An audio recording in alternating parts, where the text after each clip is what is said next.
پاکستان اور پاکستان سے باہر بسنے والے تمام دوست احباب کو، چھوٹے بڑوں کو السلام علیکم۔ آج ہم ایک بار پھر ذکر کریں گے بلوچستان کا۔ کچھ دن پہلے میں نے ایک ویلاگ کیا، کوئٹہ سے پنجگور سے تربت کا سفر کیا، اور وہاں پہ ہم نے آپ کو کہانی سنائی تھی۔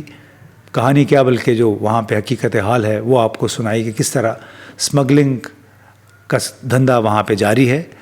وہ اسمگلنگ جو کہ مقامی لوگوں کے لیے، خاص طور پہ گوادر، تربت اور پنجگور کے لوگوں کے لیے روزگار کا ذریعہ ہے، ان کی سروائیول کا ذریعہ ہے، کس طرح اسے اسمگلنگ قرار دے کے کاغذوں میں کاغذی کارروائی ہوتی ہے کہ جی ہم نے اسمگلنگ کے خلاف کریک ڈاؤن شروع کیا ہوا ہے۔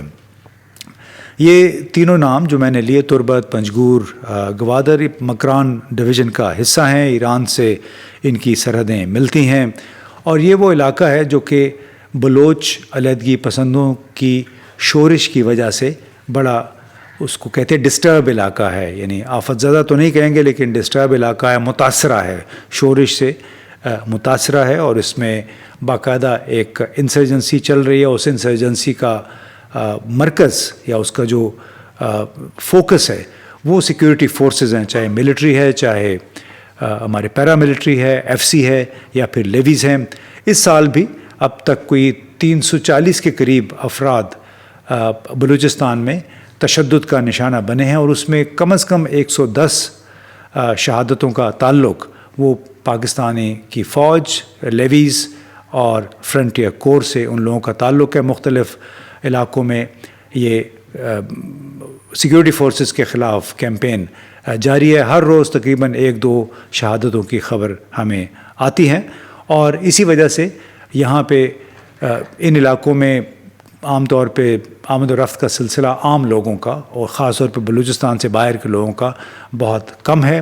اور ایک عجیب سی صورتحال ہے کہ اس صوبے میں، بلوچستان میں، جس کا سالانہ صرف ترقیاتی بجٹ کوئی کم از کم 220 ارب روپے کے قریب ہے، وہ آپ کو اس کے ثمرات نظر نہیں آتے ہیں۔ جہاں بھی آپ چلے جائیں آپ کو خراب حکومت کاری، خراب سروسز، پانی، بجلی نہیں ہے، صحت کی سہولتیں نہیں ہیں، تعلیمی جو سرکاری اسکول ہیں آپ کو بری حالت میں نظر آئیں گے۔ بلکہ ایک یہ میں آپ کو جھلکی دکھا رہا ہوں، اس میں دیکھیے کہ یہ ہم وہ روڈ جس کو سی پیک کہتے ہیں، یعنی کوئٹہ پنجگور تربت کا جو راستہ ہے، ہم جب تربت سے واپس آتے ہیں پنجگور کی طرف، تو یہ جب گاڑی مین روڈ سے اندر کو داخل ہوتی ہے پنجگور شہر میں، تو آپ دیکھیے یہاں پہ سڑک نہیں ہے۔ یہ سڑک کیوں نہیں ہے؟ یہ ٹوٹی پھوٹی بالکل ایک روڈ میپ ہے لیکن روڈ نہیں ہے۔ یہاں کے جو ممبر پارلیمنٹ ہیں وہ میر اسد بلوچ ہیں، اور مجھے یہ بتایا گیا کہ آپ دیکھیے اس کے دونوں طرف یہاں پہ دکانیں بھی ہیں، مارکیٹ بھی ہے، لیکن ہمیں یہ بتایا گیا کہ یہ 600-700 میٹر کا ایک سٹریچ ہے جو کہ اسد بلوچ کے مخالفین کا ہے۔ لہٰذا جتنی ایک اسکیم بنی تھی کہ مین روڈ سے شہر تک ایک سڑک نکالنی ہے، وہ سڑک 600-700 میٹر انہوں نے نہیں بنائی، بلکہ اس کے بعد یہ ٹوٹی پھوٹی سڑک کے بعد باقاعدہ ایک 3 کلومیٹر کا ڈبل روڈ شروع ہو جاتا ہے، جس میں سولر پینلز بھی لگے ہوئے ہیں، اور ٹھیک ٹھاک روڈ ہے، لیکن محض ذاتی پسند اور ناپسند کی وجہ سے پنجگور میں یہ سڑک نہیں بن سکی۔ دوسرے شہر کے اندر بھی سڑکیں یوں ہی ٹوٹی پھوٹی ہوئی ہیں، اور اس کے ساتھ ساتھ پھر مقامی لوگ یہ بھی دیکھتے ہیں کہ کس طرح اس علاقے سے منتخب ہونے والے جو کبھی چھوٹی موٹی کاروبار کرتے تھے، آج وہ ارب پتی، کروڑ پتی ہیں، بڑی بڑی گاڑیوں میں گھومتے ہیں، اور یہ بنیادی طور پہ وہ پیسہ ہے جو کہ ان لوگوں کی ترقیاتی کاموں کے لیے، فلاح و بہبود کے لیے ہوتا ہے، لیکن اس میں سے خاصا پیسہ وہ محض چند جیبوں میں چلا جاتا ہے۔ اب ایک طرف بری گورننس ہے جس کو پور گورننس کہتے ہیں، دوسری طرف انسرجنسی ہے بلوچستان میں، اور اس کے ساتھ ساتھ اس علاقے میں کچھ علم اور نور کی کچھ کلیاں بھی، کچھ کرنیں بھی پھوٹ رہی ہیں، اور وہ اس طرح کے پنجگور، مکران کے علاقے میں جو تینے، یہ پنجگور، تربت اور گوادر، یہاں پہ اب باقاعدہ یونیورسٹیاں کام کر رہی ہیں۔ تو مجھے ایک تو یہ خوشی ہوئی کہ تربت میں باقاعدہ فل فلیج یونیورسٹی کام کر رہی ہے۔ یہاں پہ ہماری ملاقات اتفاق تھا پرو وائس چانسلر اس دن موجود نہیں تھے جس دن ہم گئے، لیکن یہاں پہ اس یونیورسٹی کے رجسٹرار گن گزر بلوچ سے ہوئی، اور وہ ان کا یہ کہنا تھا کہ 15 برسوں میں مکران نے بڑی پیش رفت کی ہے تعلیم کے شعبے میں، اور اس کا صحرا یہاں کی مقامی قیادت ان تمام اساتذہ کو جاتا ہے، اور اس میں سیاسی رہنما بھی ظاہر شامل ہیں جو اس پروسیس کے ساتھ 2009 سے وابستہ رہے، جب تربت بلوچستان یونیورسٹی کا ایک سب کیمپس تھا، ایک ذیلی ادارہ تھا۔ بلوچ قوم پرستوں نے بھی درس و تدریس کے عمل میں کوئی خلل نہیں ڈالا بلکہ حوصلہ افزائی کی ہے۔ اس حوالے سے گن گزر بلوچ کا کیا کہنا تھا، آئیے ان کی زبانی سنتے ہیں۔ مکران شروع سے تعلیم دوسرا ہے، آپ ان کی ہسٹری اٹھا کے دیکھیں، انہوں نے تعلیمی اداروں کو سپورٹ کیا ہے۔ یہاں کے لوگوں کا ایک جو کلیکٹیو وزڈم تھا تعلیم کے حوالے سے، انہوں نے اس پہ کوئی کمپرومائز نہیں کی۔ میں 2009 سے ایسوسیٹ ہوں یونیورسٹی آف بلوچستان، پھر یونیورسٹی آف تربت سے، آج تک مجھے کوئی دقت نہیں ہوئی اپنے ایجوکیشن کی پروموشن کے حوالے سے، ایڈمیشن کے حوالے سے، ایکیڈمک ایکٹیویٹی کے حوالے سے۔ تو سیاسی حالات اپنی جگہ، لیکن اس کے ساتھ ساتھ جو تعلیم کا رجحان تھا اس میں کمی نہیں آئی۔ آپ سر آئے ہیں، میں آپ کو خود جا کے وزٹ کراؤں گا، آپ ہمارے اسٹوڈنٹ ہیں، بچیوں سے پوچھ لیں، وہ 100 کلومیٹر کے فاصلے سے یہاں پہ آتے ہیں، کلاس لیتے ہیں، پھر واپس چل لیتے ہیں۔ اوشاب سے ہمارے بچے آتے ہیں، یہاں پہ کلاس لیتے ہیں، پھر شام کو واپس گھر چلے جاتے ہیں۔ یہاں سے اوتاباد تک ہم 100 کلومیٹر اس طرف ایرانی بارڈر کی طرف لوگ آتے ہیں، یہاں پہ تعلیم حاصل کرتے ہیں، پھر واپس چلے جاتے ہیں۔ آج تک کوئی ایسا واقعہ نہیں ہوا جس سے ہم کہہ سکیں کہ کوئی اڈل تھا، کوئی معاملات تھا۔ گورنمنٹ کا بہت پازیٹیو رول رہا، یہاں کا سول ایڈمنسٹریشن نے بہت ہمیں سپورٹ کیا ہے، یہاں کے باقی جو لائن آرڈر انفورسمنٹ ایجنسیاں ہیں ان کا سپورٹ رہا ہے۔ اس طرح کے کوئی ایشو نہیں رہا ہے تعلیم کے معاملات میں۔ تو ایک کلیکٹیو سوچ ہے، کلیکٹیو اپروچ ہے۔ تو گورنمنٹ کے اپنے مسائل مشکلات ہوں گے، لیکن یونیورسٹی آف تربت کو اس طرح کے چیلنجز میں انہوں نے سپورٹ کیا ہے، فائنینشلی سپورٹ کیا ہے، اکیڈمیکلی سپورٹ کیا ہے، اور لا اینڈ آرڈر کے حوالے سے اس طرح کا کوئی واقعہ نہیں ہوا کہ ہم کہہ سکیں کہ ہماری تعلیم میں کوئی ایشو یا مسئلہ آ گیا۔ ہم اپنے ایکٹیویٹی جاری و ساری رکھے ہوئے ہیں 2009 سے، اور امپرومنٹ آ رہا ہے، پروگریس ہے، ڈیولپمنٹ ہے۔ تربت یونیورسٹی میں ہی ہماری ملاقات ایک طالبہ سے ہوئی، شاری بلوچ صاحبہ سے، تو ان سے بھی ہم نے پوچھا کہ وہ یہاں کیا کر رہی ہیں، ان کی کیا ایمبیشن ہے، کیا کرنا چاہتی ہیں۔ تو آئیے سنتے ہیں وہ کیا کہہ رہی ہیں۔ میں یہاں پہ انگریزی زبان اسی لیے سیکھ رہی ہوں کیونکہ بلوچی تو میں پہلے سے جانتی ہوں۔ بلوچی میرا جو ہے ہماری مدر ٹنگ ہے، ہماری اپنی زبان ہے، بلوچی سے میں فیملیئر ہوں۔ اور اردو جو ہے میں اردو میڈیم اسکول سے بلونگ کرتی ہوں، تو مجھے اردو کا اندازہ ہے۔ لیکن انگلش میں اسی لیے سیکھ رہی ہوں کیونکہ انگلش ایک کامن زبان ہے جو دنیا بھر میں جانا جاتا ہے، دنیا بھر میں سمجھا جاتا ہے۔ تو اسی لیے انگلش زبان، میرے خیال سے انگلش میں بات کرنا یا پھر کہ اپنے آپ کو انگلش میں اچھی طرح کنوے کرنا آپ کو گلوبلی ہیلپ کرتا ہے۔ اس کا آپ کی ایمبیشن کیا ہے؟ پھر آپ نے انگریزی زبان پڑھ لی، سیکھ لی، ڈگری لے کے اس کے بعد کیا کرنا ہے؟ جی، میں اپنے آپ کو لمٹ نہیں کرنا چاہتی ٹو انگریزی اور انگلش لینگویج، ردر کیونکہ ہمارے ڈپارٹمنٹس کا یہ رہتا ہے اگر ہم انگلش اسٹڈی کر رہے ہیں، that is not only limited to literature اور English language, there is linguistics as well, and there we encounter or we study different fields. We study geography as well, we study mathematics as well, اور سارے fields we are familiar with IER. ہم بہت سارے مطلب history کا آپ کو پتہ رہتا ہے، آپ اسٹڈی کرتے ہو، تو that is not only English, we are not limited to English only. لیکن انگلش اسٹڈی کرنے کا سب سے امپورٹنٹ ریزن یہ ہے کہ English is one common language کہ سارے لوگ انگلش سمجھتے ہیں، and most of the people have studied English, known English, that is why that can be helpful. یہ تو تھا، آپ نے دیکھا تربت یونیورسٹی کے رجسٹرار صاحب کی بات، تو آپ نے کچھ اس کے مناظر بھی دیکھے ہوں گے۔ بڑا اچھا خوبصورت کیمپس ہے، گرمی بڑی ہوتی ہے لیکن بہرحال کیمپس بڑا خوبصورت ہے اور یہاں کوئی 4000 کے قریب طلباء بھی زیر تعلیم ہیں. اس کے ساتھ اب اگر ہم پنجگور آ جائیں تو پنجگور یونیورسٹی کے وائس چانسلر ڈاکٹر مالک ترین بھی بڑی ڈائنامک شخصیت کے حامل ہیں. بڑے زندہ دل انسان ہیں اور ان کا یہ کہنا ہے کہ پنجگور کے نوجوانوں کے لیے تعلیم و تربیت ان کے لیے ایک مشن سے کم نہیں ہے. ہمیں ہے سچ کوئی خاص مشکلات یہاں درپیش نہیں آ رہی، اور جیسے آپ نے کہا کہ ہارڈ ایریا ہمارے لیے ایک نارمل ایریا ہے.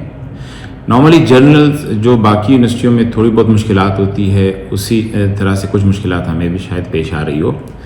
ہمیں سب سے بڑا ایشو جو تھوڑا بہت آ رہا ہے وہ فیکلٹی کو ریٹین رکھنے کے لیے، کہ لوگ جب یہاں آتے ہیں تو وہ بہتر سے بہتر اپرچونٹی کے لیے جاتے ہیں. تو اس تھوڑی سی مشکلات اس سلسلے میں آ رہی ہے کہ ایک ٹرینڈ فیکلٹی ہمارے پاس آ کر کے بعد میں کہیں اور جا کر کے اپلائی کرتی ہے اور وہ اچھی اپرچونٹی جو میگا سٹیز میں جانے کی کوشش کرتے ہیں. اور دنیا میں ایسا بہت کم ہوتا ہے کہ دنیا میں میگا سٹیز اور رورل ایریاز میں اتنا ڈفرینس نہیں ہوتا ہے. تو یہ ایک مشکلات آپ سمجھے کہ تھوڑی بہت آ رہی ہے. ادروائز اس علاقے میں لوگوں کو تعلیم کا بہت شوق ہے اور لوگ بہت دل جوئی کے ساتھ تعلیم حاصل کرنے کی کوشش کرتے ہیں. اس کی سب سے بڑی اگزامپل میں آپ کو یہ دے دیتا ہوں کہ ہمارے پاس 50% پاپولیشن فیمیل کی ہے اسٹوڈنٹس کی، اور یہ بچے despite having a limited resources مگر اپنی میکسیمم ان پٹ دے رہے ہیں. اور اس حوالے سے ہمیں کافی خوشی ہوتی ہے کہ اس ایریا میں جس ایریا میں کہ تعلیم کی بتایا جاتا ہے کہ فیمیل ریشو تعلیم کی کم ہے، مگر یہ بالکل ایسا نہیں ہے. اس طرح میں اس کو اس طرح ریفریز کر دیتا ہوں، بتاتا ہوں کہ تعلیم کی ریشو ہر جگہ زیادہ ہے اگر ہم اپرچونٹی دے دیں اسے. تو یونیورسٹی کی ایک اپرچونٹی پنجگور کو دینا ان کے بچوں کے لیے بہت بہتر ہے. یہ بتائیں کہ بلوچستان ایک لحاظ سے بدنام ہے بیڈ گورننس کے لیے، بلیک ہول آف گورننس. تو اس بلیک ہول میں آپ کیسے نیویگیٹ کر رہے ہیں یہاں پہ اپنی یونیورسٹی میں گڈ گورننس کو انشور کرنے کے لیے؟ میں اس سے آپ سے تھوڑا سا اختلاف رکھ رہا ہوں. بلوچستان بیڈ گورننس کے لیے شاید اتنا بدنام نہ ہو. گڈ گورننس ایک سمپل ایک فارمولا ہے کہ آپ نے اپنے as per rules and regulation اسے چلانے ہوتے ہیں سسٹم کو. ہماری یونیورسٹیز کی رولز ویل ڈیفائن ہیں. گورنمنٹ آف بلوچستان کا بہت شکریہ، انہوں نے ہمارے ایک نیا یونیورسٹی ایکٹ اپروو کیا ہے جس کو بلوچستان یونیورسٹی ایکٹ 2022 کہتے ہیں، جو کہ تمام یونیورسٹیز کے لیے ایک ایکول اپرچونٹیز ہیں، اور یہ سیم ایکٹ تمام یونیورسٹیز پہ اپلائی ہو رہا ہے، جس کی وجہ سے گڈ گورننس کی گڈ ایگزامپلز ہم سیٹ کریں گے باقی صوبوں کی یونیورسٹیز کے لیے بھی. اسی طرح government of Balochistan chancellor office ایک نیا میکینزم ہمارے ڈیولپ کر رہے ہیں کہ تمام یونیورسٹیز کے جو رولز اینڈ ریگولیشن ہیں وہ بھی سیم ہونے چاہیے. لیکن آپ نے کہا کہ گڈ گورننس جو ہے وہ ڈپینڈ کرتا ہے کہ اس ادارے کے ہیڈ پہ، اس ادارے کے رولز اینڈ ریگولیشنز میں. سمپل فارمولا یہ ہے کہ اگر آپ رولز اینڈ ریگولیشن کو پراپر امپلیمنٹ کر دیں گے آن گراؤنڈ پہ تو آپ کے ادارے بہت بہتر اور اچھے طریقے سے چلیں گے. ہم نے سمپلی یہ فارمولا یہاں پہ آپٹ کیا ہوا ہے. ہماری تمام فیکلٹیز اویلیبل ہے، they are well qualified people. ہمارے پاس پی ایچ ڈی اسٹاف بھی اویلیبل ہے، اسی طرح ہمارے پاس ایڈمن اسٹاف بھی اویلیبل ہے، and they are doing very good job here. یہ کہا جاتا ہے کہ بلوچستان جیسے علاقے میں، سندھ میں بھی کام بڑے تعلقات سے، سفارشوں سے چلتے ہیں، جس کی وجہ سے میرٹ جو ہے وہ متاثر ہو جاتا ہے. تو یہاں پہ آپ کے ہاں جتنے مختلف سیاسی سماجی گروہ ہیں ان کی طرف سے کوئی مداخلت تو نہیں ہوتی؟ نہیں، میں تو سیاسی لوگوں کا بہت شکر گزار ہوں، اپنے بیوروکریٹس کا بہت شکر گزار ہوں پنجگور کے. انہوں نے بہت تعاون کیا ہمارے ساتھ اس ادارے کو بنانے میں. میں باقاعدہ نام مینشن کرنا چاہتا ہوں. میر اسد بلوچ صاحب ہیں جس کی کافی کنٹریبیوشن ہے اس یونیورسٹی کو بنانے میں. اسی طرح رحمت صالح بلوچ ہیں، اسی طرح آجی زاہد صاحب ہیں، اور اسی طرح اجی عزیز صاحب ہیں، اور واجہ جانزیب صاحب ہیں. اسپیشلی میں چانسلر ملک عبدالولی صاحب کا بہت شکر گزار ہوں کہ انہوں نے کافی حد تک ہمیں سپورٹ دی اس یونیورسٹی کو بلڈ کرنے میں. ایجوکیشن یونیورسٹی کا کافی سسٹم ابھی آرگنائزڈ ہے. یہاں پہ ایک فکس کرائٹیریا HEC نے ہائر ایجوکیشن کمیشن نے اور گورنمنٹ آف بلوچستان نے فکس کیا ہے. تو اس کرائٹیریا کو میٹ کرنے کے لیے، جیسے پروفیسر بننے کے لیے آپ کو 15 ریسرچ پیپر اور 15 سال کا ایکسپیرینس پلس PhD ریکوائرڈ ہے. تو انہوں نے اتنا اچھا کرائٹیریا فکس کیا کہ اس میں آپ کسی ایسے لوگوں کو ہائر ہی نہیں کر سکتے ہیں کہ جو لو کوالیفائڈ ہو. نمبر 1. نمبر 2، میرا اپنا یہاں پر 1 سال سے زیادہ ایکسپیرینسڈ ہے. مجھے آج تک کسی سیاسی لیول پہ انفلوئنس نہیں کیا گیا ہے کہ آپ یہ کام کریں یا اس طرح کریں. نو، انہوں نے ہمیشہ مجھے انکریج کیا ہے اور اچھے کام کو اپریشیٹ کیا ہے، اور جہاں پہ ہم سے کوئی غلطی یا کوتاہی ہو رہی ہے انہوں نے اس کو پن پوائنٹ بھی کیے ہوئے ہیں. تو دوستو، آپ نے بات سن لی ڈاکٹر مالک ترین کی. اس سے پہلے رجسٹرار تربت یونیورسٹی کے، اور گوادر بدقسمتی سے نہ جا سکے، لیکن وہاں پہ بھی یونیورسٹی باقاعدہ چل رہی ہے اور کئی ہزار اسٹوڈنٹس زیر تعلیم ہیں. تو بحیثیت مجموعی یہ جو مکران ڈویژن ہے، اس میں بالکل تعلیم و تربیت کا سلسلہ بھی جاری ہے. تو اتنی مایوسی کی بات نہیں ہے. یعنی نوجوان نسل یہاں پہ جو خاص طور پہ طلباء ہیں بڑے مایوس معلوم ہوتے ہیں. وہ یہ دیکھتے ہیں کہ کس طرح ان کے آس پاس کے لوگ، بڑے حکام، سول ملٹری حکام اور ان کے سیاستدان کس طرح دن دگنی رات چوگنی ترقی کر لیتے ہیں، لیکن ان علاقوں کی پسماندگی کا وہی عالم ہے. خوشی البتہ ان سب کو اس بات کی ہے کہ پنجگور میں اور تربت میں جو شرح تعلیم ہے وہ کوئی 50% کے قریب ہے دونوں علاقوں میں، اور بڑے شوق سے والدین بھی بچوں کو اپنی تعلیم و تربیت کے لیے بھیج رہے ہیں. وہ الگ بات ہے کہ پنجگور میں صرف 6% لوگوں کے پاس بجلی کی سہولت ہے. پانی خاصی حد تک پہنچ جاتا ہے، لیکن بنیادی طور پہ بجلی، پانی، صحت اور تعلیم کی سہولیات بہت کم ہیں. اور جو فنڈز، آپ نے سڑکوں کا حال دیکھ لیا، اس طرح جو سرکاری عمارتیں ہیں ان کا بھی سٹینڈرڈ جو ہے، یعنی تعمیر کا معیار بہت اچھا نہیں ہے، بلکہ اچھا نہیں ہے میں تو یہ کہوں گا، کیونکہ زیادہ تر پیسے جو ہیں وہ اس پہ خرچ نہیں ہوتے، بلکہ بہت سارا وہ ادھر ادھر، اس میں کانٹریکٹر بھی ہوتا ہے، آپ کو معلوم ہے، اس میں پھر سرکاری جو محکمے ہیں ان کے لوگ ہیں ہمارے، یعنی آفیشلز.